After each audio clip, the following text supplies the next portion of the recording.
பாஜக தலைவர். அவர் எல்லா பிரஸ்காரங்களையும் கூப்பிட்டு வச்சு ஒரு வித்த காமிச்சிட்டு இருந்தாரு. நம்ம பொதுவா சின்ன பிள்ளைல கூட்டு கொண்டு காமிப்பாங்க, வித்த காமிக்கிறாங்க பாரு, அங்க பாரு இதால கையை வச்சு கயிறால் அடிச்சுக்கிறாரு பாருன்னு சொல்லி கூப்பிட்டு காமிப்பாங்க தெருக்கல்ல. அது போல எல்லா பிரஸ்காரங்களையும் கூப்பிட்டு வித்த காமிச்சிட்டு இருந்தாரு. அப்புறம் அவரை பதவியை தூக்க போறாங்கன்னு சொல்லி பேசிக்கிறாங்க. அதனால ஒரு வேண்டுதல் அவருக்கு, 48 நாள் விரதம் இருக்கிறாரு, அதுக்கு செருப்பு போட மாட்டாரு, தன்னைதானே 8 முறை அடிச்சுக்கிட்டு இந்த விரதத்தை தொடங்குறாரு. அதுதான் உண்மை. அவருக்கு மேலிடத்துல இருந்து அவருடைய காத்து கொள்றதுக்கு அவர் விரதம் தொடங்குறாரு. அது அவருடைய விரதம் பழிக்கட்டும், அது நமக்கு அந்த சைடே போக விரும்பல.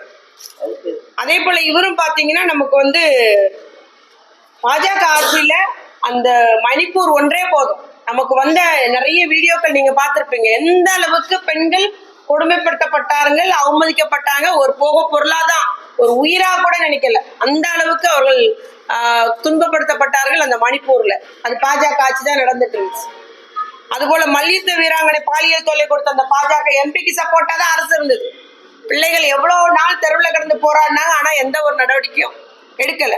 அதேதான் அந்த காஷ்மீர்ல கதுவா பாலியல் வன்கொடுமை குற்றவாளிக்கு ஆதரவாக தான் பாஜக அமைச்சர்களே போராடினாங்க. ஆக இவர்கள்லாம் இன்னைக்கு இந்த ஒரு கேஸ் எடுத்துக்கிட்டு, அதுதான் சொல்றேன், வேற எதுவும் பேசுறதுக்கு இல்லாம மக்கள் எல்லாம் திராவிட முன்னேற்ற கழக தலைவர் மீது ஒரு ஆதரவாக இருக்கிறாங்க. இந்த ஆட்சி மீண்டும் வரப்போகிறதே என்ற ஒரு அரசியல் காழ்ப்புணர்ச்சியால் எதையோ ஒண்ணு போராட்டம் என்று அவர்கள் கெட்ட பேர் உண்டாக்கும் நினைக்கிறாங்க. ஆனா மக்கள் நன்கு அறிவார்கள், மக்களுக்கு தெரியும் யாரு எப்படி இருக்கிறாங்கன்றது.